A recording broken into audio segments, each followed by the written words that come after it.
Welcome to another episode of Three Men in a War Game. I'm Paul, and I certainly have not grown up in sausage culture.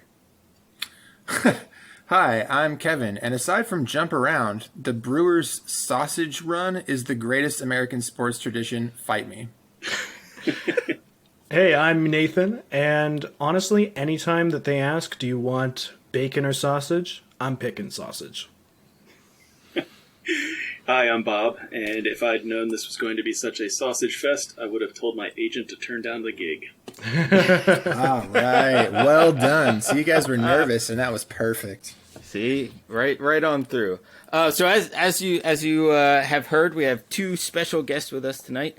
Our first guest is Nathan Collier, and he's here in Raleigh with me and Potter. But he is part of the Concilium Watch YouTube channel and is kind of the lead guy on our Infinity podcast or group here. So Nathan, tell us what's going on with you and what you do. Yeah, well, Infinity was my first ever war game, period. I didn't know any of this existed until about 6 years ago when I was about to go to college. I was just trying to figure out what to do for the summer, and I just happened to stumble across some YouTube videos of people playing this game that looked like XCOM, but in real life, and I was blown away. I immediately was like, how can I get in on this? This is awesome. And since then, I've tried to build a bit of a community here, and eventually became an official war core. And now me and a couple buddies are doing a YouTube channel called Concilium Watch, where we focus on like the new player experience and really trying to get down into the deep, like nitty-gritty of each faction. And, you know, some people can get lost in it all. And so we like to just go through, show you all of the miniatures. This is what it looks like. This is what it can do on your table, and get people excited for the game. I've always one of the things that I've always liked about your show, Nate, is the excitement that you guys all have. Anytime you guys do any of the sectoral reviews or just talking about any of the factions, just the excitement is so good. And the other thing I think you guys nail, and if you aren't watching his show on YouTube, you should. The other thing that you guys nail is you're always the right length. The show's never too long. You're never too far into the weeds where it gets like obnoxiously boring or anything, and it's never too little information. So it's always just right. And I don't know how you achieve it, but it's wonderful. Hey, I appreciate that a lot. Indeed. And we do have another special guest, as Paul nodded, and that guest is Bob Fletcher, who's the leader of the Tidewater Infinity group. And my understanding and is that, you know, you run a pretty big tournament every year. If you want to plug that tournament, tell us about how you got into Infinity, maybe the road to Infinity, other games you play, also Infinity, and plug your group and what you do. Oh my gosh. Well, thanks for having me. If we're going to go into the Wayback Machine, I mean, I started role-playing games when I was in high school. My first war game, like most people, was 40K. Like way back when you can get 30 Space Marines for $30. So might be aging myself a little bit there, but I remember. Over time, I kind of fell out of love with 40K. It was a little bit of a larger scale than I want, but I had always enjoyed the games like Necromunda and Blood Bowl that I had played from them. Later on, years later, about 5 or 6 years ago, when I kind of wanted to get back into wargaming again, I originally thought I was going to look at Necromunda again, see if I could start that up. And this was well before GW had decided to reboot that. And a friend showed me Infinity. This was right around the end of N2, headed into N3. So I started collecting an army as I waited for N3 to drop. And by the time that it did, I was ready to go. I really always enjoyed those smaller scale skirmish type games as much as anything else. And so then got involved with the community here and sort of somehow ended up leading it in some fashion or another. And that ultimately culminated in putting together the Tidewater Tempest that you referenced. We did our first one in 2019, had 18 people attending, so very modest. In 2020, we actually managed to get the Tempest in right before COVID shut everything down. It was literally like the weekend before. And we had 32 people for that event. So it was a nice jump in attendance. And we just saw that we were attracting people from broader regional areas. So it's been a lot of fun. I was there and it was great. Oh, thank you. I just missed out. I was invited to go along in the car, and I was like, I don't know enough about Infinity yet. I'll wait like another month, and then I'd be willing to go. It's pretty awesome. And something that I kept this in mind as you were talking, Bob. And it's interesting that you mentioned that when you got into Infinity was at the break between N2 and N3. Because truthfully, it's possible that there's going to be a lot of people that are listening to this episode right now that are in the exact same position that you were in that break, because in-person play really hasn't returned in most places yet. So I would imagine there are quite a few players and people that might be listening and are going to be curious about the topic that we have at hand here that are in that space between versions, right? Because in general, like I've played one game of N4, and that's only because I have a close quarantine buddy. But I think for the most part, people that have picked up the game over quarantine, they may have not played yet. So I think it's kind of a cool, interesting perspective that you have, that you jumped in between versions, and that we are actually sitting sort of in this like weird between space right now too. Yeah, and CB really handled this transition, I think, better than they did the one from N2 to N3. You had to wait a bit longer when N3 dropped for everything to be available. Like, they didn't have fire teams directly available. A lot of things were changing, and N4 really was much more of a seamless transition. Helped partly by Code 1, I'm sure. Yeah, I think greatly by Code 1, right? Like most of us that had read and poured over that Code 1 game, and I had played like 3 or 4 games of Code 1 by the time that I read the N4 rules, and I was like, oh, it's just like extra stuff. Yeah. It actually surprised me that we were able to make that connection where N4 is truly built on, like when they were like it's built on Code 1, we were like, sure guys, show me, and then it really is that way. It's a pretty cool trick they pulled. Yeah, I was talking to a guy today, and I was telling him the same things that you guys had mentioned on the show before, was that the very nice thing about Code 1 is that you're not trying to forget anything from Code 1. You're just adding in more. That's correct, yeah. Yeah, and that's always one of the best selling points about it. And, we didn't know at first, right? Nobody knew how closely aligned it would be, because so many times you just think, it's just a half-assed version, and they definitely nailed that. And if you're talking about the community at large, right, it's people that are like, yeah, you buy Kill Team, and that's your on-ramp to 40K. No, it isn't. No, these games aren't similar at all. Yeah. And it really is the same game system, right? Like the chassis is the same. There's just a more luxury car in the N4 model. So yeah, it's very cool. But Paul, what is our main topic tonight? What are we actually here for? What's the reason for the season? So it's kind of along the lines of what you're just talking about, Kevin.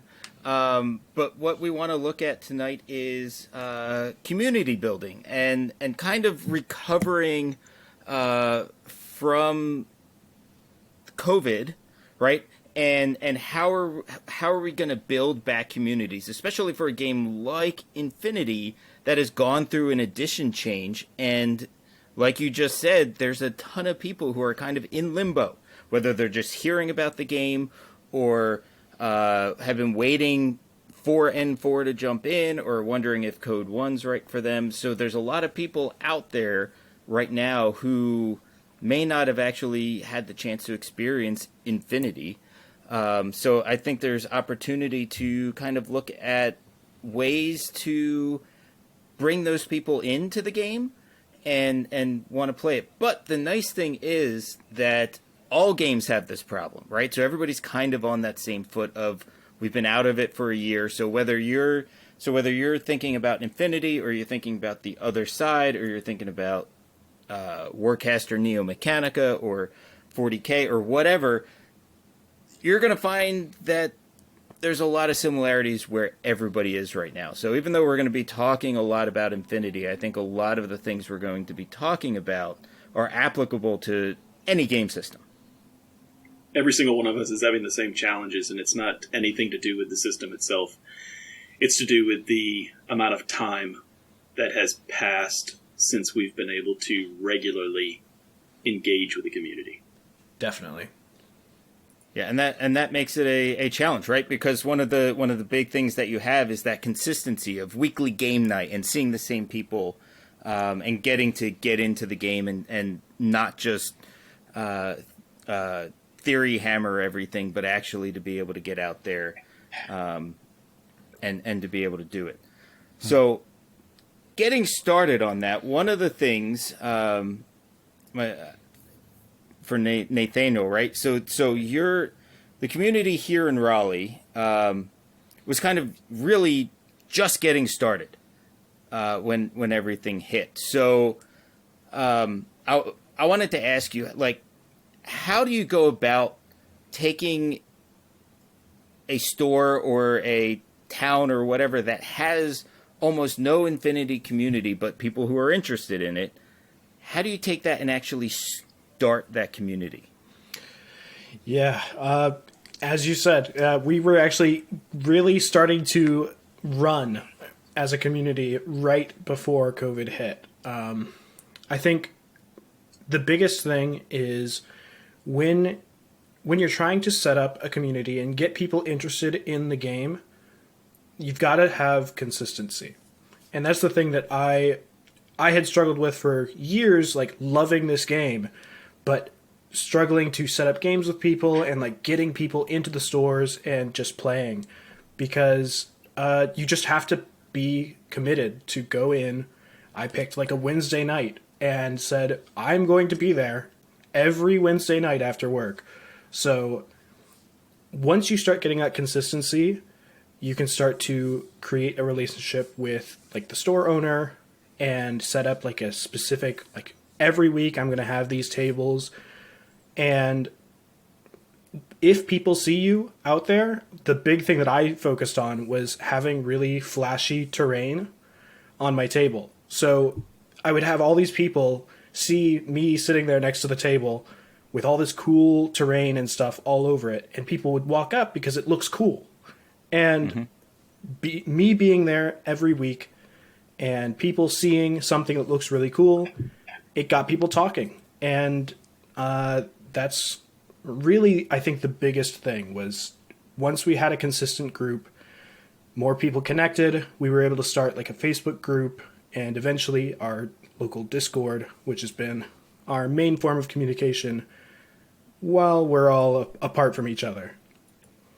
So, and maybe Bob, maybe this is something that you could get into.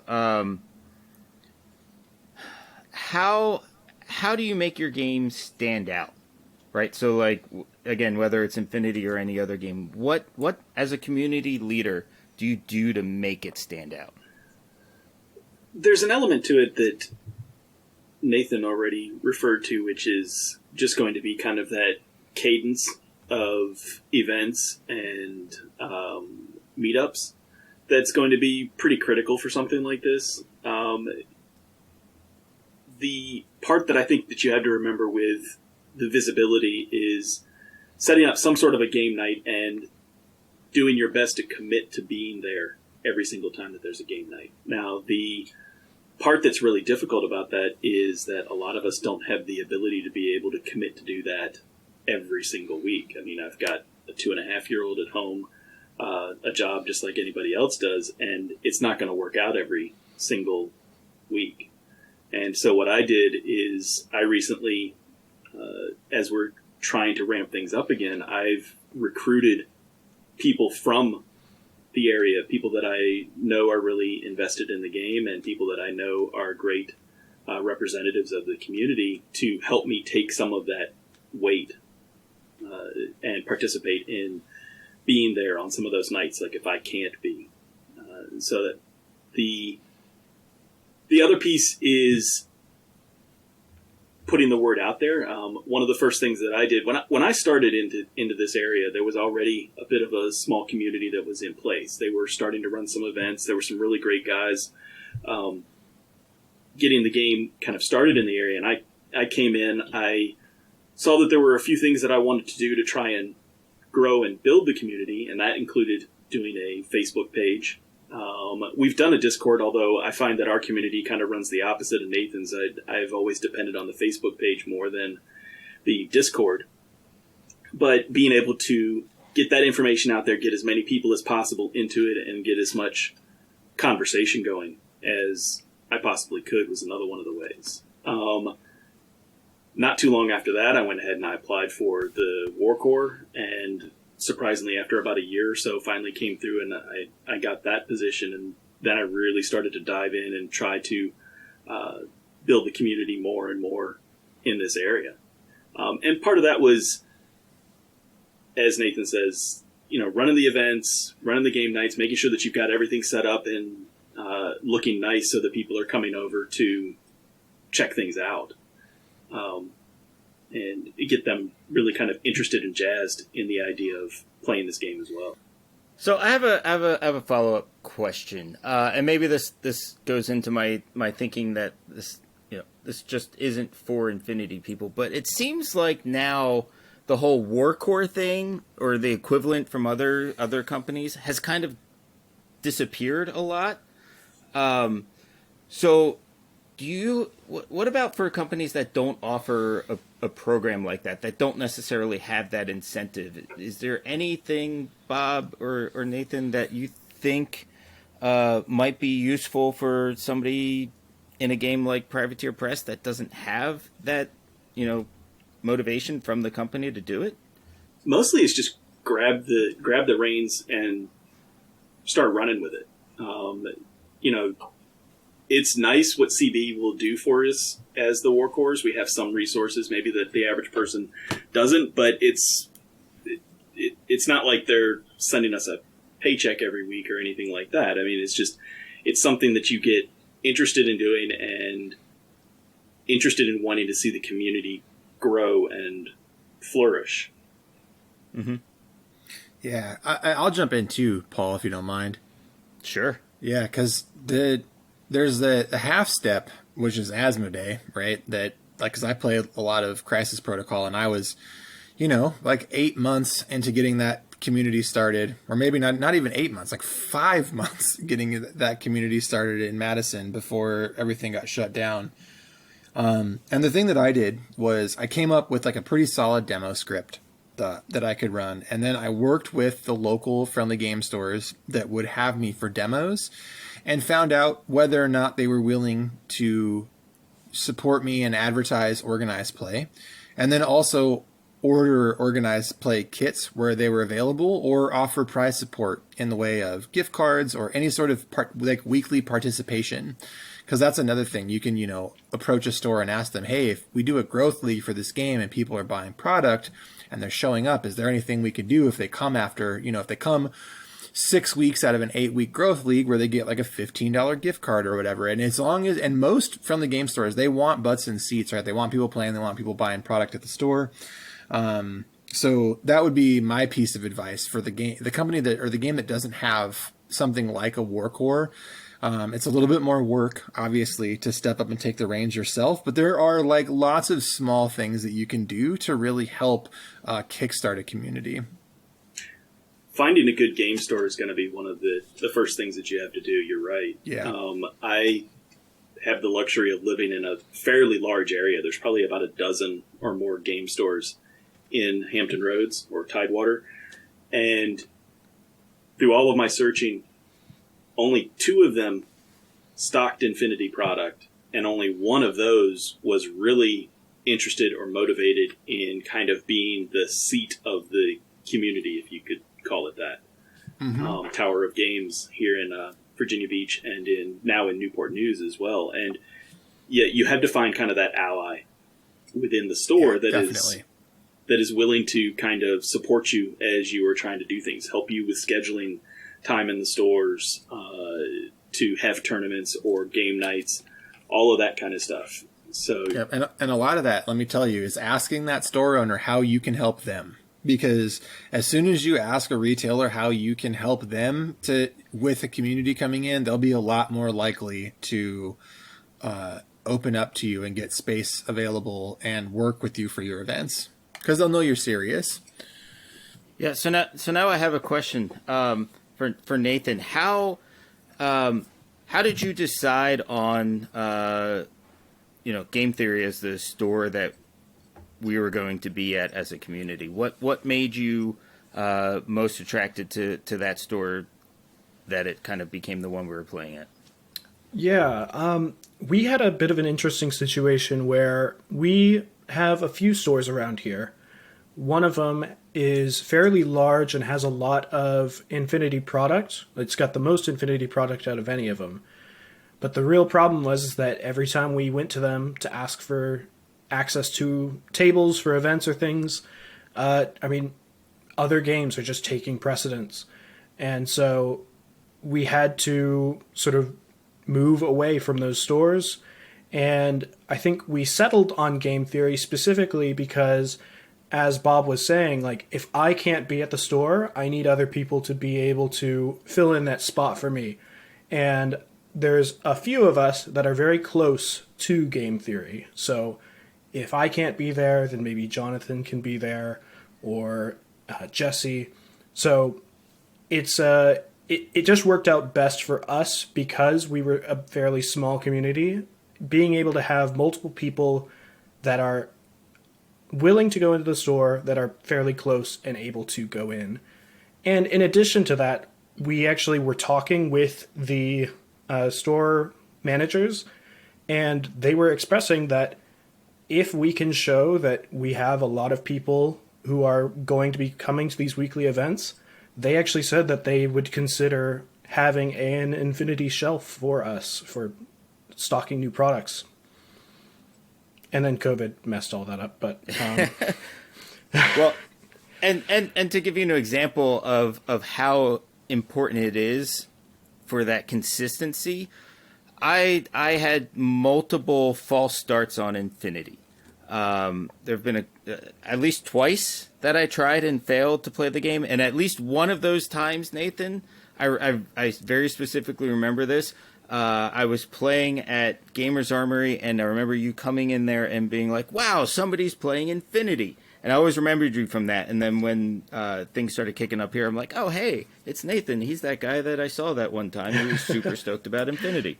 But one of this time, it was seeing Jesse and Jonathan at Game Theory week in, week out, while I was playing other games, and they were playing Infinity. So it was knowing that there were at least two other people playing that got me to come back around and say, yeah, I want to look at Infinity again. It's a new edition. This is probably the right time to give it another go and see if it sticks. yeah. So that consistency was it. Like that was the main thing that led me in there. It's all about being seen. And I mean, I don't know about you guys, but literally every time I was playing in the store, there was at least one person that said, "Hey, this looks cool. Like, what are you guys doing over here?" And people are going to be hesitant to get into a new game if they don't feel like there's anybody that's going to be available to play it. So That's true. But yeah, if you see people the same people every week, and also those people are playing on decked out, rad looking tables, like Infinity tables have a look. Yes, they do. And it's cool. Well, and the other thing too is that when it was just Jesse and Jonathan playing initially, they were always having fun, and you could see that they were having fun. But and you could see that they were in the game, and that just kind of always caught my eye. I was like, man, Jesse and Jonathan are having a lot of fun with Infinity. I need to get back to it. And so it's just that consistency really is a huge bit of it, and it works. Trust me, it works. I can look at my 3 sectorals and it works. Yeah. So let's move on a little bit. Bob, specifically right now, coming out of COVID, this is kind of a 2-part question, right? The first part is what's this like health of your community coming out right now, and looking back over the past year, was there anything specific that you did to keep the community together and keep it in the state that it's in now? Yeah, right now, a lot of it's up in the air. I mean, the Facebook group started out when COVID originally hit. For the first several months, people were still, posting up there, talking about, things that they wanted to do once everything was over. And then as that dragged on and on and on, it got quieter and quieter. I know that there are still a fair number of the regulars available there that are still seeing the posts, communicating, and then there's been actually a decent number of new people joining the group over the past few months, which has been good to see. I think as we see life start to normalize a bit more, I think we'll see it pick up more and more momentum.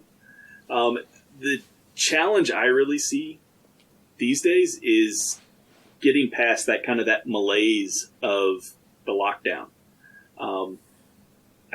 I really do think that people want to play, but they're so used to not playing for so long that now it's going to take all that extra effort to get them back into some sort of a routine. In a lot of ways, it's almost like we're starting over back at square one again. Yeah, I can tell you, though, to ease that a little bit, once you get that first game in, and, I haven't had my first game of, post-vaccination Infinity yet, but I did just play a different game last Thursday, and all I can think about is getting out and playing this Thursday, however I can do it. So I think once you bust people out of that funk, get them out that first time. I do think that's an interesting perspective, though, and I hadn't considered the fact that I do feel that way. I feel like, why leave the house? It's like the new normal is just like being in and just doing whatever, watching TV, painting some minis, reading books, whatever. It's not really getting out of the house anymore. So I think you're right. Like breaking that cycle is going to be really hard, and not just for the normal gaming shut-in, right? Everyone is going to have a hard time with this. Yeah. No, and, some of the folks, I think Nathan did a lot more of this than I did, and maybe some of you guys did as well, but, TTS worked for some people. Oh, yeah. Using Tabletop Simulator. I personally never used it. I don't have a computer at home that can handle it, and it's honestly, it's just not how I want to play the game. So maybe that was a little bit of a blind spot for me, but I know that there were some people in the community that were using it to a certain degree. So that was another way that that's interesting. Some people stayed connected to it. And there were a lot of home games going on, too. Yeah, I had some home games. That was how I played, right? I had two people that were sort of in my quote-unquote quarantine group because they were taking the similar precautions, similar jobs, similar exposure, right? So I was able to get a few games in, but it wasn't every week. It was I played 3 games of Infinity, 2 games of Malifaux, and 1 game of A Song of Ice and Fire over the entire pandemic. Right. So not a ton of home games, unfortunately. But yeah, Paul, did you ever get into any TTS or virtual playing? I'll be honest with you. One of my main TTS experiences was actually with Nathan recording a bat rep for Concilium Watch. Yes, that was a fun game. That was a fantastic game. I would have had my butt handed to me if you weren't like, "Hey, use the nanopulsar, use the flash pulse. Don't put that guy there." It's assisted learning. Yes, exactly. It was much appreciated. So Nate, did you do beyond what you're doing for Concilium Watch? Did you do a whole lot of TTS gaming? Oh yeah, I have been consistently playing a lot of TTS during the pandemic, and there are some really great communities out there. Specifically, there's the Random Access League. Online, they've got a whole Discord channel. They're really great, a really positive community, and they've got a lot of new player resources where they'll have entire tournaments where you can be set up with a buddy who can help coach you through things and help learn the game. it's been really great to see them sort of flourish during the pandemic and sort of open up a whole new, like, it's basically reaching a whole new group of people. And That's super neat. for me, in our like local community, we have definitely been doing a couple of like TTS events, and part of the big reason that we even started Concilium Watch was because we saw that there was a bit of a hole in new player resources, and just because we couldn't go out and physically see new players, we still had that drive to, you know, teach and help other people get interested in the game. And so that's why Concilium Watch sort of happened over the pandemic. So, I got a question for you, Nathan, since you're doing a lot of the TTS gaming. How do you feel that compares? Like, do you feel like if a new player gets into it through TTS or that's kind of their at least lead in because they're excited about it in pandemic and all that stuff. How do you feel that compares to, say, the actual tabletop experience? There are definitely differences. I will say that. Besides the fact that, I mean, like, nothing's going to replace the fact, like, the tactile action of throwing some dice down on a table. Like, nothing's going to top that ever.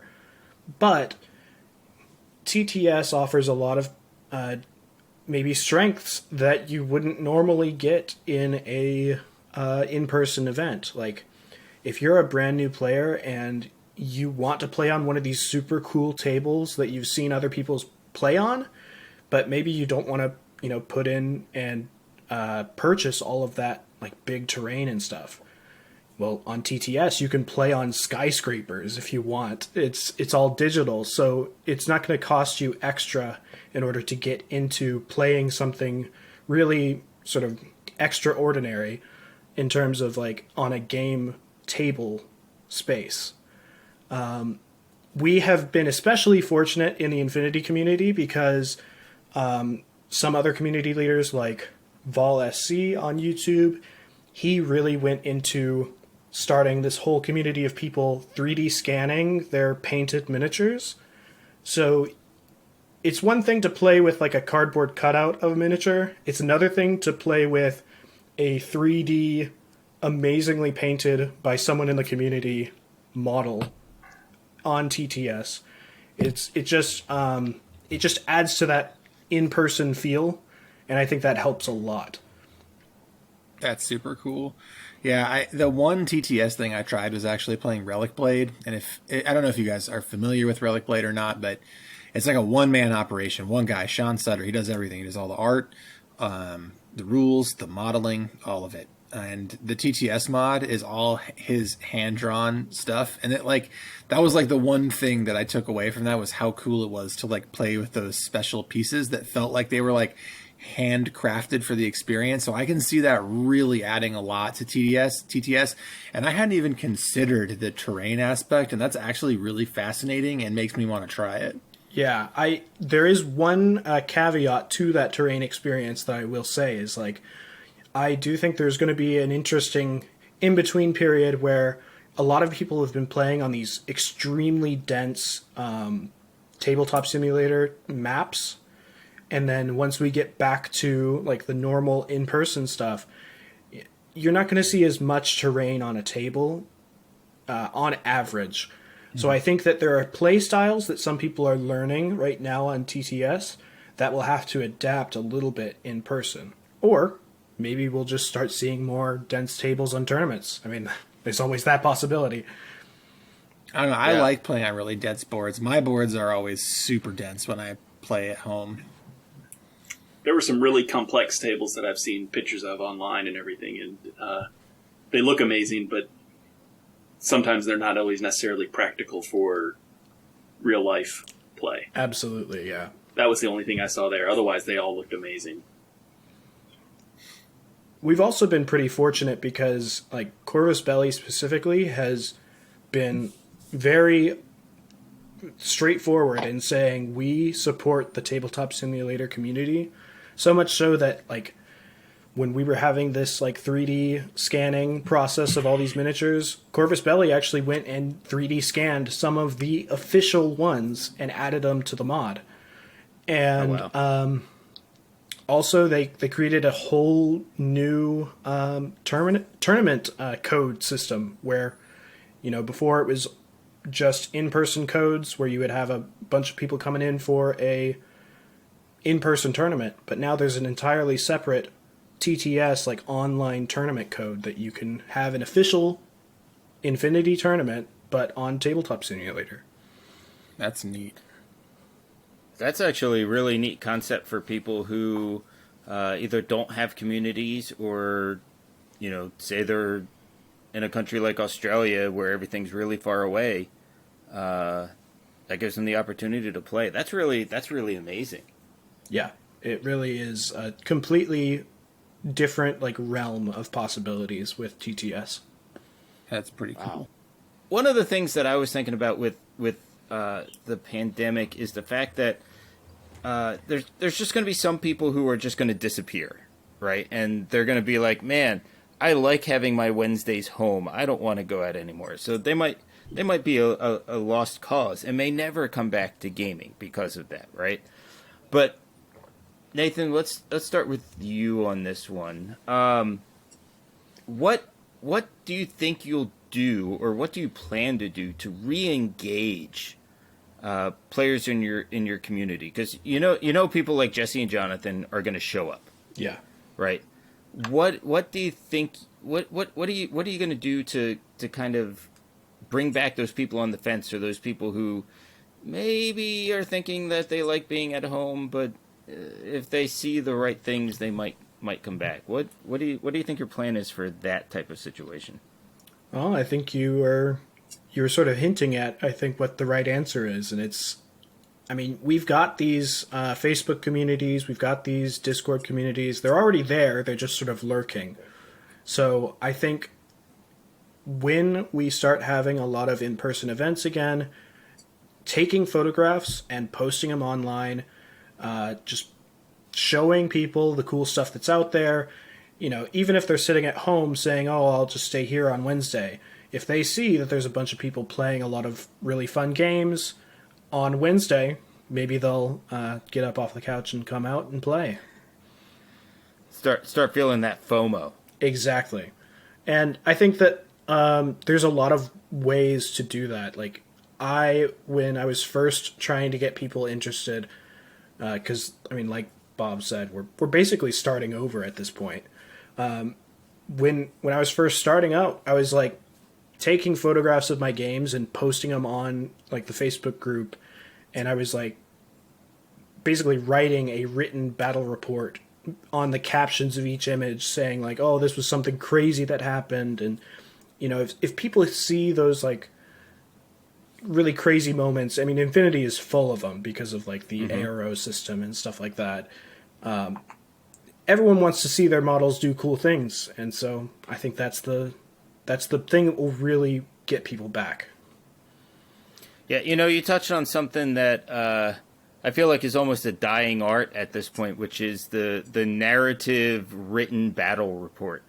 Because I know back when I was playing 40K a lot, that was something that people would do, right? If you were playing a league game, you would take some pictures and write a cool story about, you know, that game and what happened from your point of view, and maybe the other person would be writing it from their point of view. And it just always, like, you just kind of wanted to know more. Like, you create those characters and what they're doing, and that's kind of a lost art. But that's a good way to do it. Like, if you're posting them to Facebook and or even Discord and having that caption there to give people that idea of what's happening. And we've always talked about Infinity being a super cinematic game, and that just adds to it. Yeah. If they can't physically be there to see you roll the dice and get interested, I mean, if you write them a cool story, then maybe they'll perk their ears up. Yeah, I like that. I think that's something I'm going to have to start doing again once we get going. Bob, how about you? What are you going to do to re-engage some of these people who might be fading into the shadows? Well, you're definitely dealing with two different groups. You're dealing with basically kind of what you would call maybe your lapsed players, and you're dealing with the people who maybe have discovered the game over the past year or so. With the lapsed people, I think it's a matter of just showing them that things are starting to get regular again. Things are starting to return to normal. With us, I know that the regular game nights are where I'm going to have to start. And then hopefully over time we'll ramp that up into a return to the monthly events that we would have. I find the biggest challenge I always have is I have to make sure that I'm making myself available to the new players especially. I have to do everything I can to make those initial games as engaging as possible. There's all different kinds of ways that people can reach out to us. I've got signs up next to the Infinity stock at the two stores that kind of sponsor us, both the Tower of Games locations that have, my email and my name, a link to the Facebook page, all of that sort of thing. I had a guy that just reached out to me yesterday based off of my listing on CB's Warcore location finder. And so I've been talking to him via email and so forth about questions that he's had about the game, talking to him a little bit about the community and what it is that we do on a regular basis, and trying to get back into some level of visibility on the Facebook page is something that's important. Like I said earlier, that's kind of dropped off a lot over the past several months just because there wasn't that much to really talk about in between the launch of N4 and now. And so getting some level of regularity to those kinds of communications has been one of the things that I've been really focusing on. For me, with the regular game nights, we've got two stores in this area and they're separated geographically by a couple of bridge tunnels. And so what we're doing is we're starting up alternating weekly game nights actually next month in June, where one Thursday night we're at the Newport News location, the next Thursday night we're at the Virginia Beach location. And I've got some hopes that as things start to return to normal that we'll actually be able to do weekly at both stores, but this gets us kind of to that area where maybe we're consistent and it gets people to start thinking about how much they want to get out there and throw dice across the table from each other. And as I said, I partner up with a bunch of guys in the local area who help me on running those game nights so that I'm not shouldering all that weight myself. And that's a big help too. But as Nathan was saying, the part of that is so important is not only just, creating the events and talking about the events before they happen, but also making a big deal about talking about the events after they happen, with the pictures, with the highlights of the games that were played to get people really excited and start thinking about, I want to be able to do that again myself, and take that shot from all the way across the table and knock out a guy's TR bot or something, For sure. So one of the other things that now you guys have me thinking about, and we actually addressed this in another episode with A Song of Ice and Fire, but Infinity is kind of at its core a little bit more bulky than A Song of Ice and Fire. But Bob, what is when it comes to engaging some of these newer players, especially people that discovered the game during the quarantine? What's your philosophy on demoing the game for them and showing them the game so this way they don't go, I don't want to play that, but so this way they leave and excited and maybe walk out with a box ready to go? I feel like you're leading me towards Code 1 here. Maybe, or maybe that's just the right answer regardless. It's funny. I was never the target audience for Code 1 because I'd been playing since N3. So I never really got that much into the Code 1, but the concept of the product is 100% the one that you want to use when you're trying to introduce somebody new. I think if I'm going out and I'm hoping that I'm going to be there for a few hours on a Thursday night doing some demo games for people, I'm bringing at least two of my armies.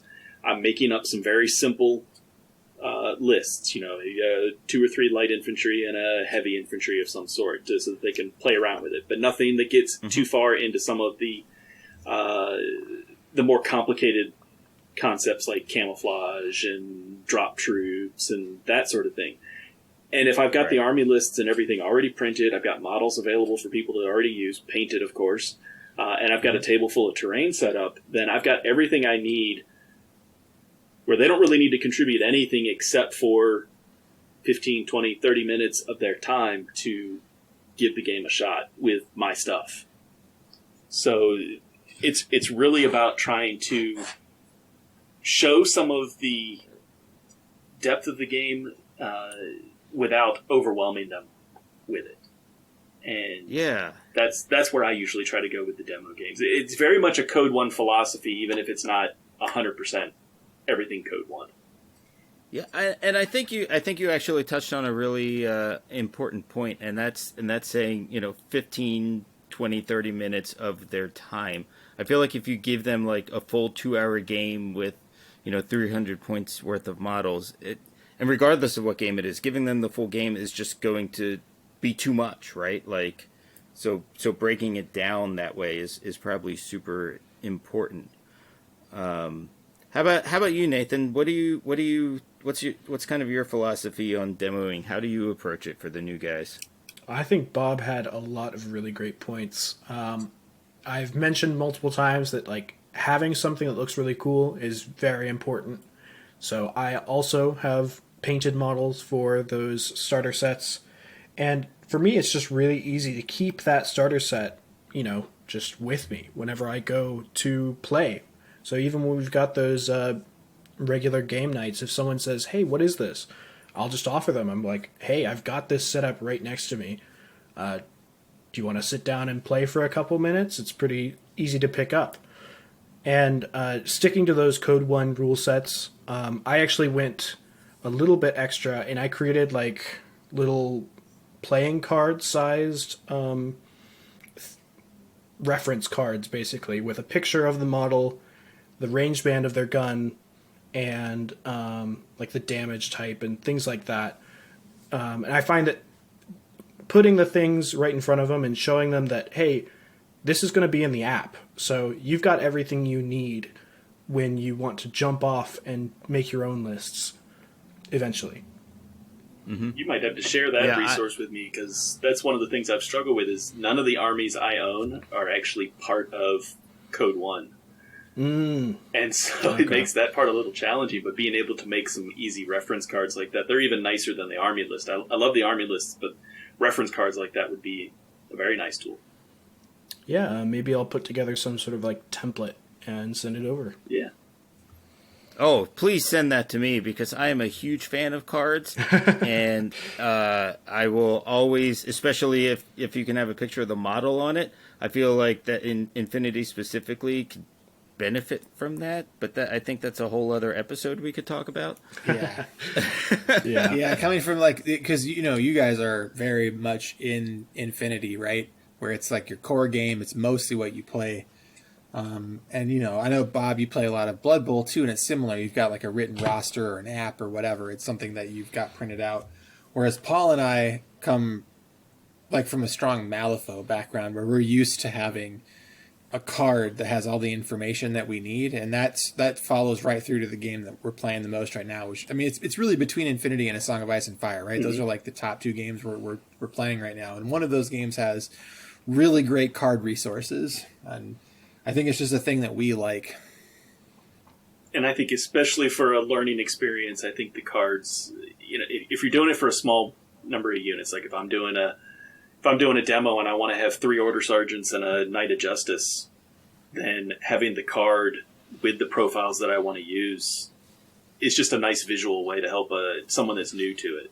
Once they get... Oh, see, I would do the work. If I had a template, I would put the picture of my painted model with the rage bands, the weapons, the profile that I want to use, yep. Right? And then the back have all the special rules on the back of the card. Like, if I had a template, I would do the work for my lists for sure. Yeah, I mean, I guess if there's definitely an interest here, then I'll put the work in and get that template out. Look at that. Yeah, I would absolutely do that for my entire Onyx sectoral for sure, and then as I moved into the other ones. But anyway, again, that's a whole other conversation. That's just because Paul has a card fetish. I do. I've been trying to convince Bob for like the past year and a half that cards are the way to go.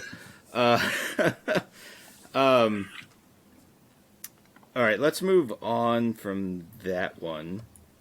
Well, we already sort of talked about like most of the questions. I think the only question that we really have left from our scripted question, because we've sort of answered like through follow-up questions the last couple, and the only one we really haven't asked explicitly is, what do you imagine that first planned event to look like? So are you going to start looking at like maybe jumping off into an escalation? Are you going to jump, right to a tournament where you're like, all right, guys, we're getting back. It's limited insertion time. Let's play a real event. Or, like what? So, and we'll start with Nate. What do you think you want that first event, that first experience where you're going to really try to lure people back to a big in-store thing? How do you want that to look? I'm a big fan of the escalation event style, especially because we're dealing with people who have not been playing for a while or have never played, and they're just, maybe they picked up like one starter box over the pandemic, and they've been sitting looking at it on their shelves but not had anyone to play with. So I think giving someone that very small barrier to entry will be a great opportunity for new players to come in and just start building and painting models, but also for any of our older players. I know that a lot of the people in my community specifically have sort of been getting restless with their specific factions that they play, and have bought into new factions that they haven't necessarily put together yet, but they've got them. So I think that's a great opportunity to engage not only the new players, but the old players that maybe want to try something new. Yeah, I think absolutely an escalation would be the place that I would start with some sort of a formal event, like if we were going to do a tournament type event. But even before then, I think part of it's going to kind of depend on the stores. Right now, the stores in my area aren't opening up for events yet, like a full-on, 8 to 10 people crammed in the store kind of event. But when we do get to that point, I've actually considered the idea of doing sort of kind of like open play days, which is more of just, I get this store to reserve the tables for me. I'll be there. Hopefully I'll get a few of the people that I'm closest to in the community to come out. We'll all play some games, and then hopefully we'll get some other kind of looky-loos coming in to check things out, or other people who hear about it on the Facebook page and just want to come in and play 1 or 2 games over the course of the 4 to 6 hours that we're there for that day. It just gives us a way to get people used to the idea that we're going to be doing events again. And it's not something that we have to not give away prizes for. I've got a box full of prize support, and I can, hand out prizes to people as they play their games. So that's one of the things that I'm thinking about starting with before we even move into something that's more officially ITS, which obviously is the direction that I'd like to go. Very cool. Paul, do you have any follow-ups? No. Actually I do. Have either of you guys spoken with your stores and found out what their plan is for reintroducing gamers into the ecosystem? I've talked to mine. Right now they are doing tables that can be reserved by the communities for specific nights. They're not, like I said, doing the large events, but what they are doing is they're allowing us to go ahead and set up these like Thursday night Infinity Nights at the 2 stores. As we do more of those, they're doing the basic things with COVID and the restrictions from the state.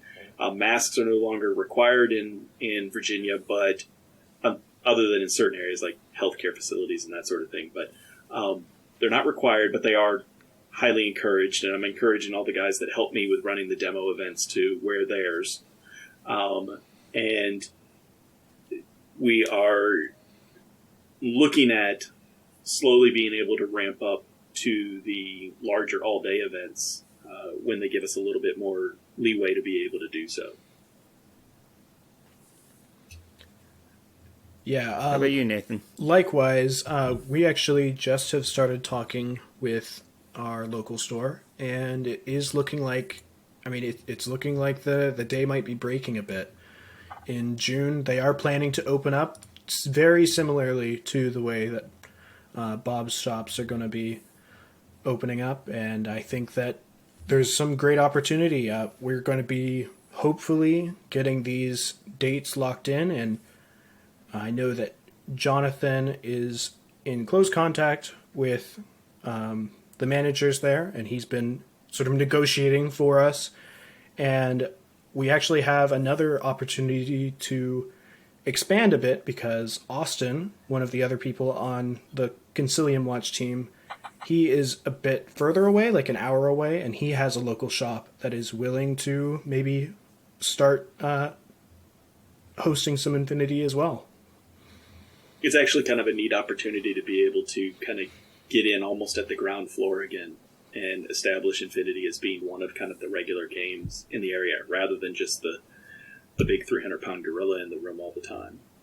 Exactly. Yeah, I know that Tower had told us that, the communities that start doing the regular game nights now will get preferential treatment or preference when it comes to scheduling events and game nights when the stores start to open back up to regular hours and start to have more of the restrictions lifted. So there's an interest in trying to make sure we can get in on the ground floor and be there at the front of the line rather than trying to catch up after the fact.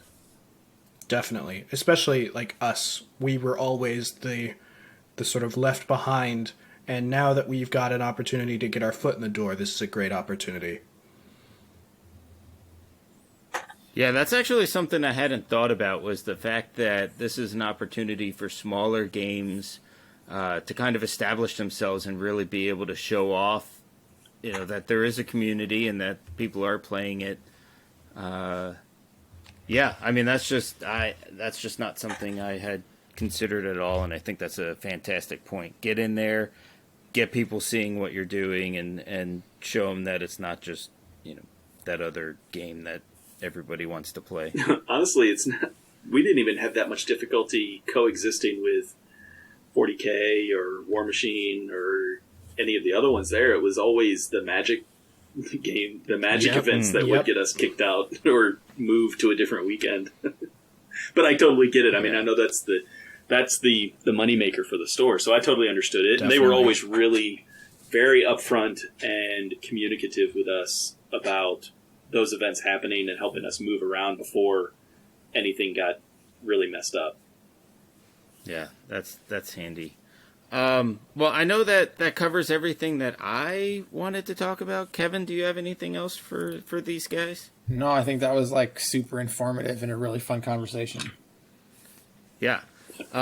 So let's get into any final thoughts that we may have on this topic. Bob, how about you? Final thoughts? Just get out there and start doing it. Now, I think, unless we, fingers crossed, knock on wood, whatever else it is you want to do, we seem to be on the path of returning back to some level of normalcy, and you got to strike now while the iron is heating up. So it's just a matter of doing it more than anything else. Find the people in your community that are going to be those allies, whether it's the store management at the places that you want to play the most, or the people that you can depend on to help you, kind of that core group that helps you reestablish your community in your area. I've got, a few guys I just wanted to shout out, Theo and Chris and Mike, and John and Patrick. All are people that have agreed to help me try and get things rolling again. And without a core community like that, it's really hard to get anything going by yourself. All right. How about you, Nathan? Final thoughts? Yeah, I'd just say get out there, and this is a really great opportunity for your small game, or Infinity for us, to really start establishing themselves in the community. Like, we're basically at ground one again, ground zero. So just find the people that will get you in the door and get people excited about the game. Awesome. How about you, Kevin? I just as a thing to come back and circle on some topics from earlier in the show. I think one of my main final thoughts is, especially if you're looking at Infinity, use that war core finder. And similarly, you can do that for a lot of games. If you want to play Conquest, Conquest has a similar thing where you can find their vanguards, and same with war hosts if you're into Wild West Exodus or Mythos or Dystopian Wars. So those can be great resources if your player is looking to get back. And if you're a person that's listening to this because you're interested in starting a community, take heed to the advice, and just do what you can. Start working with stores and start getting really excited to get out and play. Yeah. My final thought is, let's get out there and do this. Let's get out there, be playing, and show people that wargaming didn't go away during the pandemic, and it's probably stronger than ever. I think that just the whole scene's just going to come back, and once people get out there, it's going to be awesome. Yeah, I think that's 100% true. Yeah. Yep. All right, before we go, Nathan, give us your plugs again. Yes. Well, we have a small community here, Triangle Infinity, on Facebook, for anyone in the Triangle area of North Carolina. And we also have Concilium Watch, a great YouTube channel resource for new players and maybe old players that want to get more information on your opponent's armies. So we've got a lot of great resources there. We focus a lot on positivity, so great resource to show new players. Yeah, I'm looking forward to a Onyx Contact Force episode. It's in the works. Yay! Although you guys did do Morat and Shazvasti, so I can't complain too much because I know less about them than Onyx, so I do appreciate that.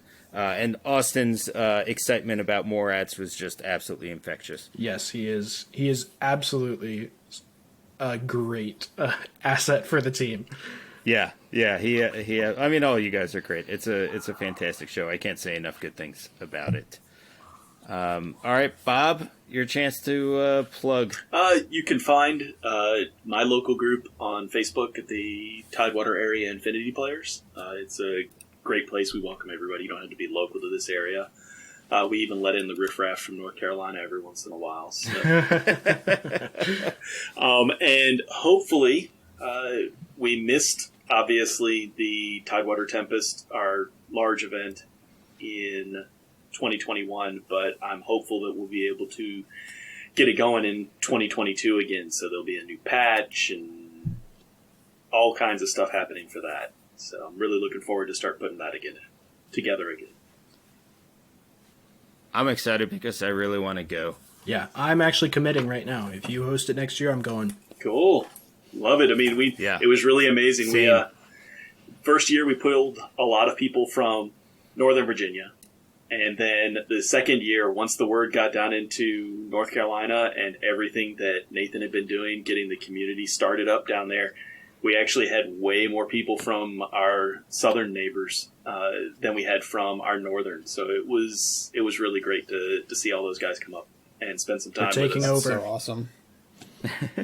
It's so good. Yep. All right. Well, thank you for listening. And before we go, I always want to plug our Patreon and our Discord.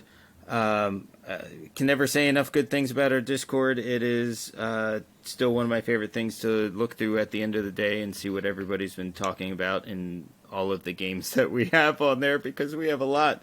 So if you want a Discord where you can talk about lots of different games, or even if you just want to talk about your game with like-minded people, come join us. There will be a link in the description. If you really like what we do and you want to help support us, come join our Patreon. Again, link in the description. And also want to thank Static as a City for the music at the top and the bottom of the show. That's always appreciated. They're great guys. And that's about it. Thanks for a great show, guys. We do super appreciate both of you coming on, and I'm going to be looking forward to having you guys on again. Probably do a more Infinity centered show with you guys, because your knowledge has just been super helpful and fantastic. So appreciate it. Thanks for having me. Yes, thank you so much. Bye.